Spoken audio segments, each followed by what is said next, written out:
He stuffed the muckrake into his belt and tidied his shirt before swaggering up the mountain slope and calling out to the old man.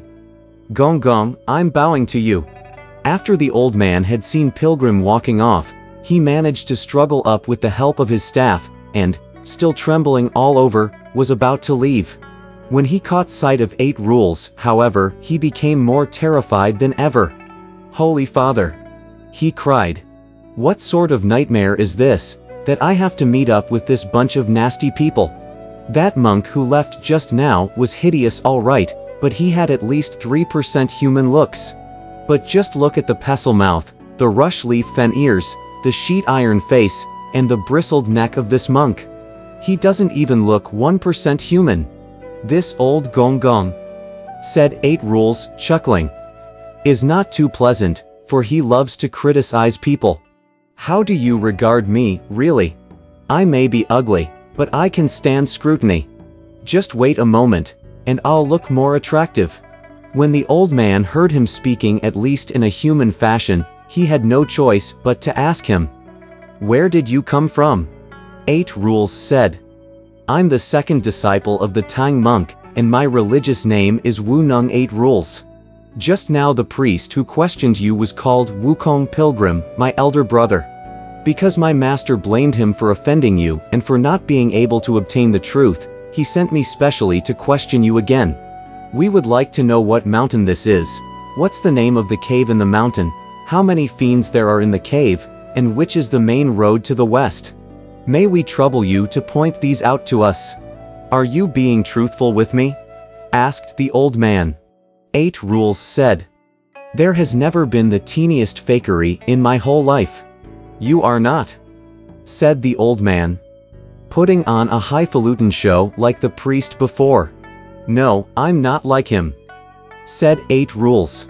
Leaning on his staff, the old man said to 8 Rules, "The mountain is called the Lion Camel Ridge of 800 miles, and in it there is a lion camel cave where you will find 3 archdemons."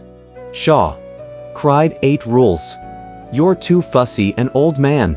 Only 3 demons, and you have to take all that trouble to announce them to us. Aren't you afraid?" asked the old man. "To tell you the truth," replied 8 Rules, "one blow of my elder brother's rod will kill one of them, and one blow of my rake will kill another. I have a younger brother, too, and one blow of his fiend-rooting staff will kill the third one. When all 3 of the demons are slain, my master will cross this ridge. What's so difficult about that?" Smiling, the old man said, "This monk is completely ignorant. The magic powers of those 3 archdemons are vast indeed. Moreover, those small fiends under their command number 5,000 on the south summit, and 5,000 also on the north summit. Those stationed to guard the road leading east number 10,000, and another 10,000 are guarding the road leading west. There must be 5,000 on the patrol teams, and those guarding the cave entrance must run to another 10,000. There are countless fiends tending the fires and gathering firewood.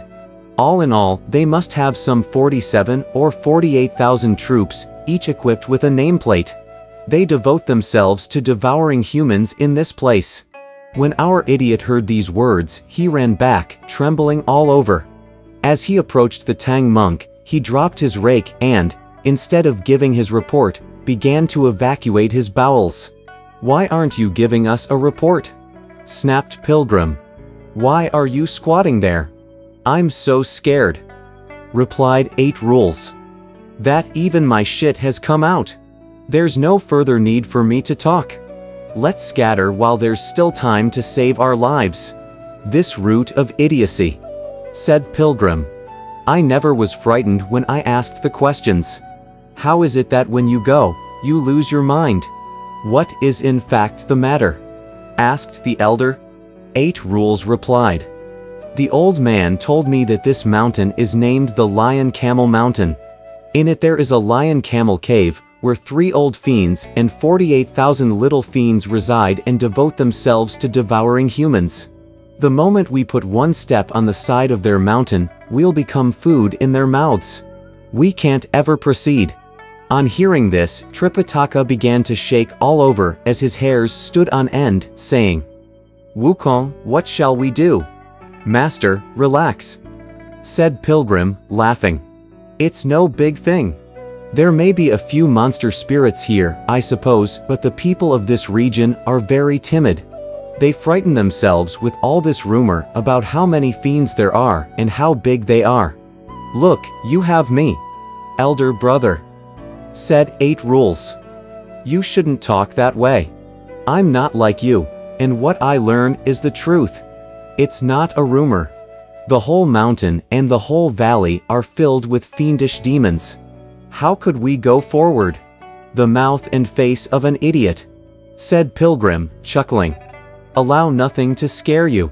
If the whole mountain and the whole valley are full of fiendish demons, Old Monkey will use his rod. Half a night and they'll all be exterminated. Shame on you. Shame on you," said 8 Rules. "Stop the big talk. It'll take 7 or 8 days for those monster spirits just to take their roll call. How could you exterminate them so readily? How do you think I'm going to slay them?" asked Pilgrim. "Suppose they let you grab them," replied 8 Rules. "Bind them or stop them dead with the magic of immobilization. Even then, you can't kill all of them so quickly." With a laugh, Pilgrim said, "No need for grabbing or binding. I give this rod of mine a yank on both ends, crying, 'Grow!' and it'll be 400 feet long. Next, I wave it once, crying, 'Thicken!' and it'll have an 80-foot circumference. I roll it toward the south of the mountain once, and 5,000 fiends will be crushed to death. I roll it toward the north of the mountain once, and another 5,000 will be crushed to death. Then I roll it once from east to west, and 40 or 50,000, who cares how many, will be reduced to meat patties." "Elder brother," said 8 Rules, "if you roll them down like you roll out dough for noodles, you might finish them off by the second watch." "Master," said Sha Monk, laughing on one side, "what are you afraid of when Big Brother has such vast magic powers? Mount up and get going." When the Tang monk heard them debating about their abilities, he had no choice but to calm himself and climb up on the horse. As they proceeded, they discovered that the old man who came to inform them had vanished. "He must be a fiend," said Sha Monk, "who exploited deliberately the reputation and power of the demons to come and frighten us." "Don't jump to any conclusion," said Pilgrim. "Let me go have a look, dear great sage." Leaping up to the peak, he looked all around without spotting anyone. As he turned his face, however, he saw colored mists flickering in the air. He immediately leapt upon the clouds to give chase, and soon he caught sight of the gold star Venus.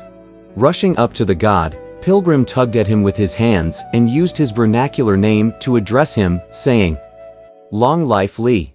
Long life Li. You're such a rogue. If you have anything to say, you should have said it to my face. Why did you assume the appearance of an old country bumpkin to beguile me?" The gold star saluted him hurriedly and said, "Great sage, I'm sorry for not informing you sooner. Please forgive me. Please forgive me. These archdemons, possessive of vast magic powers, indeed make for a rugged hurdle. If you exercise all your powers in transformation and all your cleverness, you may pass through. If you but slacken a little, it'll be difficult for you to proceed." Thanking him, Pilgrim said, "I'm grateful. If this is such a difficult place to traverse, please go to the region above and request from the Jade Emperor some celestial soldiers to assist Old Monkey. We have plenty of those for you," replied the gold star. "Once I bring your message up there, we can round up even 100,000 celestial soldiers if you need them." Pilgrim took leave of the gold star and dropped from the clouds to face Tripitaka. "That old man," he said, "who came to bring us the information happened to be the star Venus." Folding his hands before him, the elder said, "Disciple, catch up with him quickly, and ask him whether there is another road we can take." "There's no detour," said Pilgrim. For this mountain as it is 800 miles across. I don't even know how wide it is on both sides. How could we take a detour? On hearing this, Tripitaka could not restrain the tears flowing from his eyes. Disciple, he said, if it's so difficult, how could I ever hope to worship Buddha? Stop crying. Stop crying. Pilgrim said. Once you cry, you become completely feeble. This information of his can't be all true, for his main purpose is to arouse our vigilance. As the saying goes, to tell is to exaggerate. Please dismount and sit here for the moment. What sort of discussion are we having now? Asked 8 Rules. No discussion, replied Pilgrim. You just stand here and guard Master with all diligence, while Sha Monk can watch the horse and the luggage. Let Old Monkey go up the ridge to do a little detection to see just how many fiends there are. I'll catch one of them and question him thoroughly. If need be, I'll even make him write up a confession and list in detail the names of all their old and young. Then I'll order them to close up their cave and forbid them from barring our way, so that Master will be able to go through this place peacefully and quietly. Only then will you perceive the ability of Old Monkey. All Sha Monk could say to him, however, was, "Be careful. Be careful. No need for all your instructions," said Pilgrim with a laugh. Once I get up there, I'll open a pathway even if it's the Great Eastern Sea. I'll punch an opening if it's an ironclad mountain. Dear Great Sage,